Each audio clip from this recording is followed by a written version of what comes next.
جنت البقیہ، اے جنت البقیہ، اے جنت البقیہ، اے جنت البقیہ، اے جنت البقیہ، اے جنت البقیہ۔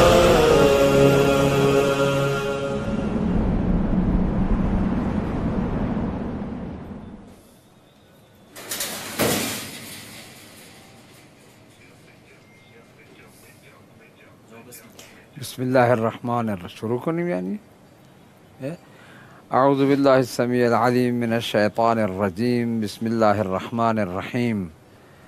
قال اللہ سبحانہ وتعالی ومن يعظم شعائر اللہ فإنها من تقوى القلوب، صدق اللہ العلی العظیم۔ امام حسین علیہ السلام ٹی وی پر جاری اس سلسلہ بحث کا یہ دوسرا مرحلہ ہے، جس میں عنوان یہ ہے کہ جنت البقیع کی ویرانی کب تک۔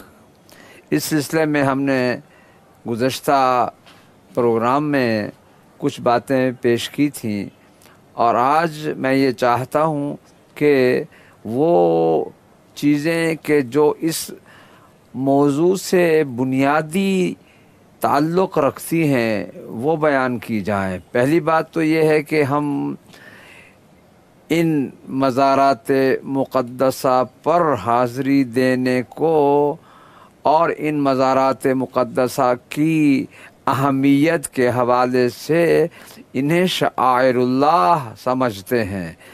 شعائر اللہ در حقیقت شعائر جمع ہے شعیرہ کی۔ شعیرہ کا معنی یہ ہے وہ شے کہ جس سے اللہ کی یاد تازہ ہو۔ شعیر یعنی وہ علامت اور نشانی، شعائر اللہ یعنی اللہ کی یاد تازہ کرنے والی شے یا اللہ کی یاد دلانے والی شے کو ہم اس عنوان سے یاد کرتے ہیں۔ اور جہاں تک مزارات مقدسہ معصومین علیہم السلام کا تعلق ہے کہ جو مدینہ منورہ کے تاریخی قبرستان جنت البقیع میں منہدم کیے گئے، ان کے حوالے سے ہم یہ مطالبہ ہمیشہ دہراتے ہیں اور دہراتے رہیں گے جب تک یہ دوبارہ تعمیر نہ ہو جائیں۔ ہم کہتے ہیں کہ ان کی وجہ سے اللہ کی یاد تازہ ہوتی ہے، اللہ کی یاد پیدا ہوتی ہے، اللہ کی یاد آتی ہے کہ اللہ نے ان ہستیوں کو پیدا کیا، وہ ہستیاں کہ پوری کائنات ان کے لیے بنائی گئی۔ اللہ نے ان ہستیوں کو مقصد تخلیق کائنات قرار دیا۔ ہم ان کی یاد کو زندہ رکھنا چاہتے ہیں، ان کی یاد کو تازہ رکھنا چاہتے ہیں، اور جب ان کے مزارات مقدسہ پر حاضری دیتے ہیں، جیسے یہاں کربلا معلیٰ میں حضرت امام حسین علیہ السلام اور حضرت ابوالفضل عباس علیہ السلام کی زیارت کرتے ہیں اور ان کے حرم مقدس پر سلام پیش کرتے ہیں، یا نجف اشرف میں امیر المومنین علی ابن ابی طالب علیہ السلام کے حرم مبارک میں حاضر ہوتے ہیں، تو کیا کرتے ہیں؟ وہاں آ کر ہم قرآن پڑھتے ہیں، دعا کرتے ہیں، توسل کرتے ہیں۔ توسل ایک حکم الہی ہے، خداوند عالم نے خود ہی فرمایا ہے وَابْتَغُوا إِلَيْهِ الْوَسِيلَةَ۔ اب اس وسیلہ کے معانی میں ہم جب ان مراکز مطہرہ پر آتے ہیں تو ہم اس وسیلے کے حوالے سے ان کے پاس بیٹھ کر قرآن کی تلاوت کرتے ہیں، دعائیں پڑھتے ہیں، ہم دعائیں اپنی حاجات پیش کرتے ہیں اور انہیں وسیلہ بناتے ہیں۔ اور یہ وہ وسیلہ ہے کہ جن کے توسل سے ہمیں اللہ کی قدرت کی یاد تازہ ہوتی ہے، اللہ کی قدرت پر ہمارا ایمان اور پختہ ہوتا ہے، اور ہم یقین کے ساتھ کہتے ہیں۔ میں یہاں یہ بھی عرض کر دوں کہ ہم جو ان ہستیوں کے توسل سے دعا مانگتے ہیں، میں ہمیشہ اس حوالے سے یہ بات بیان کیا کرتا ہوں کہ ہم امید نہیں رکھتے ہیں بلکہ یقین رکھتے ہیں کہ اللہ ان کے وسیلے سے دعا کو قبول کرتا ہے، اللہ ان کے وسیلے سے دعا کو قبول کرتا ہے۔ لہٰذا ہم ان کے اس یقین کے ساتھ ان کی بارگاہ میں حاضر ہوتے ہیں۔ اور پھر یہ ہے کہ جب ہم یہاں آتے ہیں اور پھر تلاوت قرآن کرتے ہیں، مجھے یہ بات ابھی تک سمجھ میں نہیں آئی کہ اس کو بدعت کیوں کہا جاتا ہے۔ بھئی آپ مسجد میں جو آپ اپنے ہاتھوں سے اینٹوں کی، سیمنٹ کی، مٹی کی، ان چیزوں سے آپ ایک کمرہ کھڑا کر کے اسے مسجد کا نام دے دیتے ہیں، اور وہاں بیٹھ کر آپ نماز پڑھتے ہیں اور قرآن پڑھتے ہیں، وہاں قرآن پڑھنا تو ٹھیک ہے، اور اگر یہ مزار مقدس کے جس میں ایک عظیم ہستی مدفون ہیں، اگر وہاں بیٹھ کر ہم قرآن پڑھیں تو اسے کہاں سے بدعت قرار دیا جا سکتا ہے؟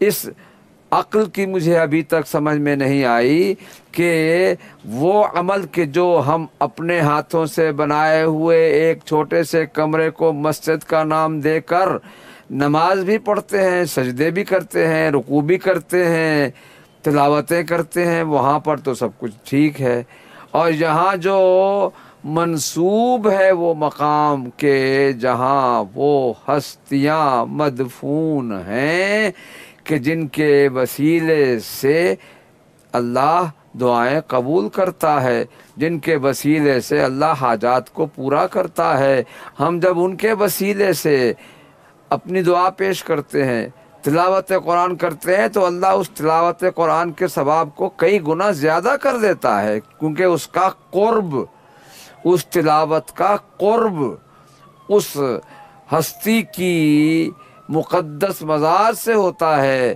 کہ جو ہستی اللہ کے نزدیک سب سے زیادہ محبوب ہے۔ وہ ہستیاں اللہ کو پوری کائنات میں سب سے زیادہ محبوب ہیں، ان کے قریب بیٹھ کر ہم جب اللہ کی کتاب کی تلاوت کرتے ہیں تو اس سے پتہ چلتا ہے کہ اللہ اپنے ان محبوب اشخاص کے حوالے سے ان کے قرب میں بیٹھ کر تلاوت قرآن کرنے کو کتنی عظمت کی نگاہ سے دیکھتا ہے، اور اس تلاوت کرنے والے کے دل میں نور ایمان کو اور زیادہ بڑھا دیتا ہے۔ لہذا ہم اس عمل کو ان کے مرقد مطہر کے قریب بیٹھ کر اس لیے کرتے ہیں کہ یہ وسیلہ ہے تقرب الہی کا۔ شعائر کا معنی ہی یہ ہے کہ جو چیز تقرب الہی کا وسیلہ ہو، یہ ہے وسیلہ، اور ہم انہیں یہاں ایک اور مسئلہ بھی عرض کر دوں اپنے تمام دیکھنے والوں کی خدمت میں، یہ بات پیش کرنا ضروری سمجھتا ہوں اس موضوع کے حوالے سے کہ جو حضرات اس عمل کو، ہمارے اس عمل کو، ان مزارات پر حاضری دینے کو بدعت کہتے ہیں، شرک کہتے ہیں، یا اور اس طرح کے الفاظ استعمال کرتے ہیں، مجھے ان سے یہ کہنا ہے کہ کیا آپ کفر و شرک اور ان معانی کو جانتے بھی ہیں کہ نہیں جانتے؟ بدعت کہتے کسے ہیں؟ شرک کہتے کسے ہیں؟ شرک کا معنی آج میں بتانا چاہتا ہوں۔ جو بدعت اور شرک کہتے ہیں وہ یہ سمجھیں انہیں اپنے علم میں اضافہ کرنے کی ضرورت ہے، اپنی جہالت کو دور کرنے کی ضرورت ہے۔ شرک کہتے ہیں جو اللہ کے ساتھ کسی کو معبود مانے، اللہ کی الوہیت کے ساتھ کسی کو الوہیت کا درجہ دے، وہ شرک ہوتا ہے۔ شرک کا معنی یہ ہے کہ ہم اللہ کو بھی اللہ مانیں، معبود مانیں، اور اس کے ساتھ ہم کسی اور، جیسے مسیحی عیسائی حضرات ہیں، یہ اللہ کو بھی معبود مانتے ہیں اور حضرت مریم اور حضرت عیسیٰ کو بھی معبود مانتے ہیں، اگرچہ ان میں بھی اختلاف ہے۔ بعض ان کے فرقے ایسے ہیں جو کہتے ہیں کہ نہیں، ہم اسے اللہ کا بیٹا مانتے ہیں، ہم کہتے ہیں کہ لم یلد ولم یولد، ہم اس کے لیے ولادتوں کا سلسلہ قائل ہی نہیں ہیں، ہم مانتے ہی نہیں ہیں۔ لہٰذا میں یہاں یہ بیان کرنا چاہتا ہوں کہ یہ شرک کے کس باب میں آتا ہے۔ ان جاہلوں کو کون سمجھائے کہ شرک کا یہ مصداق نہیں ہے، اور وہ کہتے ہیں کہ جی یہ شیعہ پیروان اہل بیت قبر پرستی کرتے ہیں۔ انہیں یہ سمجھ میں نہیں آئی بات کہ ہم ان قبروں کی پوجا نہیں کرتے ہیں، ہم ان قبروں کی وساطت سے، ان قبروں میں مدفون ہستیوں کے توسل سے بارگاہ الہی میں اپنی حاجات پیش کرتے ہیں۔ اس کا شرک سے کیا تعلق ہے؟ اور میں یہ واضح طور پر بیان کرنا چاہتا ہوں کہ جو ان مزارات مقدسہ پر ہم زیارتیں پڑھتے ہیں، ان میں ہر جگہ واضح طور پر السلام علیک یا ولی اللہ یا السلام علیکم یا اولیاء اللہ و اصفیاء، ہم اللہ کے ولی، اللہ کے اصفیاء مان کر، کہہ کر ان سے دعا مانگتے ہیں۔ نسأل اللہ تعالی، ہم یہ لفظ بھی کہتے ہیں کہ ہم مانگ تو اللہ سے رہے ہیں، لیکن انہیں وسیلہ بنا رہے ہیں۔ وسیلہ کو شرک کہا جاتا ہے۔ اس جہالت کا میرے سامنے کوئی اور جواب نہیں سوائے اس کے کہ یہ پتھروں کی ذہنیت والے لوگ ہیں جو کہتے ہیں کہ یہ شرک ہے۔ ارے بھائی، کفر و شرک و ایمان کے معانی کو سمجھو، پھر فتوے صادر کرو۔ یہ فتوے صادر کرنا صرف اپنی حکومت و اقتدار کی بنیاد پر ایسا آپ لوگ کر رہے ہیں، ایسا غلط ہے، اسلامی اصولوں کے منافی ہے یہ بات۔ اسلام کہتا ہے فابتغوا الیہ الوسیلہ، اللہ کے پاس جانے کے لیے وسیلہ تلاش کرو۔ وسیلہ یہ ہیں جنہیں اللہ نے بنایا ہے، اور پھر ہمیں حکم دیا ہے کہ تم ان شعائر اللہ کی تعظیم کرو۔ وَمَن يُعَظِّمْ شَعَائِرَ اللَّهِ فَإِنَّهَا مِن تَقْوَى الْقُلُوبِ۔ یہ تعظیم کا مطلب کیا ہے؟ تعظیم کا مطلب یہ اٹھ کے سامنے ہاتھ بلند کر کے، یا جھک کے، یا ہاتھ چوم کر، یا گھٹنوں تک ہاتھ لے جا کر، یا پیروں تک ہاتھ لے جا کر، یہ تعظیم کے وہ آداب ہیں کہ جو عام طور پر ہمارے ہاں رائج ہیں۔ لیکن جہاں تک شعائر اللہ کی تعظیم کا معنی ہے، وہ یہ ہے کہ ان کے حوالے سے ہم اللہ کی بارگاہ میں اپنی حاجات پیش کریں، اور ہم اللہ کو پکارتے ہیں، اے پروردگار تجھے ان کا واسطہ، اے پروردگار تجھے ان کے وسیلے سے ہم تجھ سے مانگ رہے ہیں۔ تو اب ظاہر ہے کہ جو شخص ان کے وسیلے سے مانگتا ہے وہ انہیں معبود نہیں سمجھتا۔ یہ قبر پرستی کہاں سے آ گئی؟ یہ شرک کہاں سے آ گیا؟ اس شرک کے فتوے کی بنیاد پر یہ لوگوں کو گمراہ کرتے ہیں۔ یہ شرک نہیں ہے، یہ عین ایمان ہے، عین اسلام ہے، عین دین ہے، عین یقین ہے، عین ایمان ہے یہ بات کہ ہم اپنے ایمان کا اظہار کرتے ہیں۔ عمل بالقرآن ہے یہ کہ ہم اس وسیلے سے اپنی حاجات پیش کرتے ہیں۔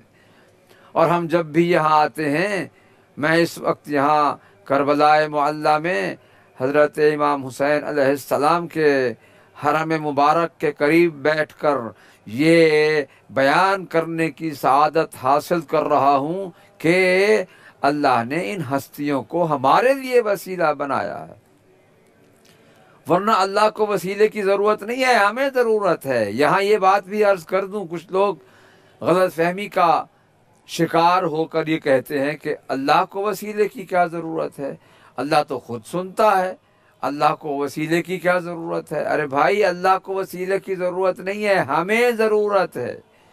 وہ قادر ہے، ہم عاجز ہیں، ہمیں ضرورت ہے ہم اپنے پروردگار کی بارگاہ تک ان کے وسیلے سے پہنچتے ہیں۔ ہم کہاں پہنچتے ہیں براہ راست اللہ کے پاس؟ ہم کون ہیں؟ ہماری زبان کیا ہے؟ ہماری حیثیت کیا ہے کہ ہم ڈائریکٹ اللہ سے مانگیں؟ ہم تو وہ ہیں کہ جو ان کے وسیلے سے مانگنے میں بھی کبھی یہ سوچتے ہیں کیا ہم اس لائق ہیں؟ ان کے لیے بھی مانگنے سے، میں سمجھتا ہوں ان کے پاس بھی مانگنے سے پہلے یہ ضروری ہے کہ ہماری بنیاد مضبوط ہونی چاہیے، ایمان پختہ ہونا چاہیے، عمل صالح ہونا چاہیے، تقوی قلوب ہونا چاہیے۔ اگر دل میں تقوی نہیں، اگر ایمان کی دولت نہیں ہے، اگر ہم اس دین کے صحیح اصولوں پر یقین نہیں رکھتے ہیں تو پھر ہم مومن ہی کیا ہیں؟ ہمیں پھر مانگنے کا حق ہی کیا ہے؟ یہ تو پہلی بنیادیں ہیں۔ ان کے بعد یہ مرحلہ آتا ہے کہ ہم اللہ کی بارگاہ میں اپنی حاجات پیش کریں۔ تو کیسے کریں؟ ہمیں ان ہستیوں نے وہ طریقہ بھی بتایا ہے، کیفیت بھی بتائی ہے کہ کیسے مانگو۔ تم کون ہو جو اللہ سے مانگو؟ تم تو عاجز ہو، مخلوق ہو، نہ تھے ہو گئے پھر نہیں ہوگے۔ اللہ تھا، ہے اور ہوگا، اس سے مانگنے کے آداب کیا ہیں انہوں نے ہمیں بتائے ہیں۔ ہم جب ان کی دعاؤں کو پڑھتے ہیں تو ہمیں معلوم ہوتا ہے کہ انہوں نے ہمیں آداب دعا بتائے ہیں، اور یہ الفاظ بھی ہمیں تعلیم دیے ہیں کہ ہم کن الفاظ کے ساتھ ان کے وسیلے سے اللہ کی بارگاہ میں اپنی حاجات پیش کریں، اللہ کی بارگاہ میں ہم دعائیں مانگیں۔ کس طرح سے مانگیں؟ امام زین العابدین علیہ السلام کی دعاؤں کا مجموعہ صحیفہ کاملہ، جو عام طور پر میں سمجھتا ہوں ہر ایک کے گھر میں، ہر محب اہل بیت کے گھر میں موجود ہے، اسے آپ پڑھیں، دیکھیں کہاں شرک ہے۔ بار بار اللہ کی الوہیت کا اقرار ہے، ہر چیز سے پہلے اللہ کی الوہیت، اس کی قدرت کاملہ کا اقرار ہے، اور اپنی بندگی، عبدیت کا اقرار ہے۔ اپنی عبدیت کے اقرار کے بعد اللہ کی معبودیت کے اقرار و اس پر ایمان کے بعد ہم اس مرحلے پر پہنچتے ہیں۔ شرائط دعا بھی یہی ہیں۔ لہذا میں آج کے اس بیان میں اس بات کو بار بار دہرا کر کہتا ہوں کہ یہ شرک نہیں ہے۔ شرک کا فتویٰ دینے والے جاہل ہیں، وہ شرک کا معنی ہی نہیں جانتے۔ شرک کہتے ہیں اللہ کے ساتھ کسی کو معبود ماننا۔ ہم تو انہیں عباد اللہ المکرمین مانتے ہیں۔ یہ وہ ہے کہ جنہیں اللہ نے، جو اللہ کے بندے ہیں، جنہیں اللہ نے یہ عظمت عطا کی ہے۔ یہ وہ ہے کہ جنہیں اللہ نے انما یرید اللہ لیذھب عنکم الرجس اہل البیت ویطہرکم تطہیرا، یہ مطہر ہستیاں ہیں، یہ پاک کیے ہوئے ہیں۔ ان کے اس الفاظ کو، ان الفاظ کو دیکھیں اس آیت میں، وَيُطَهِّرَهُمْ تَطْهِيرًا وَيُطَهِّرَكُمْ تَطْهِيرًا إِنَّمَا يُرِيدُ اللَّهُ لِيُذْهِبَ عَنْكُمُ الرِّجْسَ أَهْلَ الْبَيْتِ وَيُطَهِّرَكُمْ تَطْهِيرًا۔ وہ پاک کرنے والا ہے، یہ پاک شدہ ہے اللہ کی طرف سے۔ ہم کون ہیں؟ ہماری ولادت کس طرح سے ہوتی ہے؟ اب یہاں ان مراحل کو بیان کرنے کی ضرورت نہیں ہے، لیکن اتنا عرض کرتا ہوں کہ مطہر ہستیاں وہ ہیں، ہم نہیں ہیں۔ ہمیں یہاں پیدا ہونے کے بعد غسل دیا جاتا ہے، ہم تو آنے کے بعد غسل کے محتاج ہیں۔ انہیں اللہ نے پیدا ہی پاک کیا ہے۔ یہ وہ ہستیاں ہیں کہ جن کی زبان پاک، جن کے قلوب پاک، جن کے اجسام مطہرہ ہیں، پاک ہیں، ان کے وسیلے سے ہم مانگتے ہیں دعائیں۔ لہذا جنت البقیع آج ویران ہے، مگر کب تک؟ میں سمجھتا ہوں یہ عنوان ہی خود بتا رہا ہے کہ ہم کیا چاہتے ہیں۔ جنت البقیع کی ویرانی کب تک؟ یہ ایک سوال ہے، مگر یہ سوال اپنے اندر ایک جذبہ ظاہر کر رہا ہے کہ جو شخص یہ سوال کرتا ہے وہ ان کی تعمیر نو کا مطالبہ کر رہا ہے۔ وہ کہتا ہے کب تک یہ مظلومیت کا دور رہے گا، کب تک یہ سلسلہ باقی رہے گا کہ لوگ وہاں جا کر اپنے معصوم اماموں کی بارگاہ میں توسل نہ کر سکیں؟ یہ کب تک رہے گا؟ آخر یہ ظلم کب تک باقی رہے گا؟ آخر یہ جرم کب تک کیا جاتا رہے گا؟ کیا بگڑتا ہے کسی کا؟ مجھے ابھی تک یہ بات سمجھ میں نہیں آئی۔ مانگتے ہم ہیں، تکلیف انہیں ہوتی ہے، دعائیں ہم کرتے ہیں اور فتوے یہ لگاتے ہیں۔ یہ ہیں کون فتوے لگانے والے؟ ہم ان کے مذہب کے بارے میں ابھی کچھ نہیں کہتے کیونکہ آج ہمارا یہ موضوع نہیں ہے، ورنہ ان کے مذہب کی کمزور بنیادوں کو اگر ہم بیان کرنا شروع کر دیں تو معلوم ہو جائے گا کہ یہ مذہب کہاں تک قرآنی مذہب کہلا سکتا ہے۔ ہم آج یہ کہتے ہیں کہ اللہ نے جب ہمیں وسیلہ تلاش کرنے کا حکم دیا ہے تو وسیلے کے ذریعے سے ہی ہم مانتے ہیں، ان ہستیوں کو وسیلہ مانتے ہیں۔ پھر بھی کہوں گا میں کہ ہم وسیلہ مانتے ہیں، وسیلہ مانتے ہیں، وسیلہ مانتے ہیں، معبود نہیں مانتے۔ اگر معبود مانتے تو ہم مشرک ہوتے۔ وہ لوگ کہ جو معبود مانتے ہیں، معلوم نہیں کہ وہ کس بنیاد پر اس مقام کو ان کے لیے قائل ہیں کہ جو اللہ سے مخصوص ہے۔ لا الہ الا اللہ، ہم آج بھی کہتے ہیں لا الہ الا اللہ۔ میں انشاءاللہ اگلے بیانات میں بعض چیزوں کو اور بیان کروں گا کہ جو جنت البقیع سے مخصوص ہیں۔ آج صرف یہ کہنا چاہتا ہوں کہ اس وسیلے کو منہدم کرنے والوں سے یہ میں کہنا چاہتا ہوں یہ شرک نہیں ہے۔ خدا کے لیے اسے شرک کا ٹھپا نہ لگائیں، اس کے اوپر شرک کی مہر نہ لگائیں اس کے اوپر۔ یہ عین ایمان ہے، عین دین ہے، عین اسلام ہے۔ لہذا ہمیں چاہیے کہ ہم تعظیم شعائر اللہ کریں اور اس تعظیم شعائر اللہ میں اپنی ایمانی قوت کا اظہار کریں۔ اور ہم اس پروگرام میں بھی یہی پیغام دینا چاہتے ہیں کہ یہ در حقیقت توسل کا ایک ذریعہ ہے، اس وسیلے کے ذریعے کو باقی رکھا جائے۔ ہم مطالبہ کرتے ہیں، احتجاج کرتے ہیں انہدام پر اور تعمیر نو کا مطالبہ کرتے ہیں تاکہ ان کے مزارات کو تعمیر کر کے ہم پھر وہاں جا کر تلاوت قرآن کریں، پھر وہاں جا کر دعائیں مانگیں اور بارگاہ الہی میں ان کے وسیلے سے اپنی حاجات پیش کریں، اس امید کے ساتھ کہ انشاءاللہ وہ دن بہت قریب ہیں کہ جب ہم ان مقدس مزارات کی تعمیر نو کو یقینی بنائیں گے اور وہاں جا کر تلاوت قرآن بھی کریں گے اور وہاں جا کر دعائیں بھی مانگیں گے انشاءاللہ۔ والسلام علیکم ورحمۃ اللہ وبرکاتہ۔ اے جنت البقیہ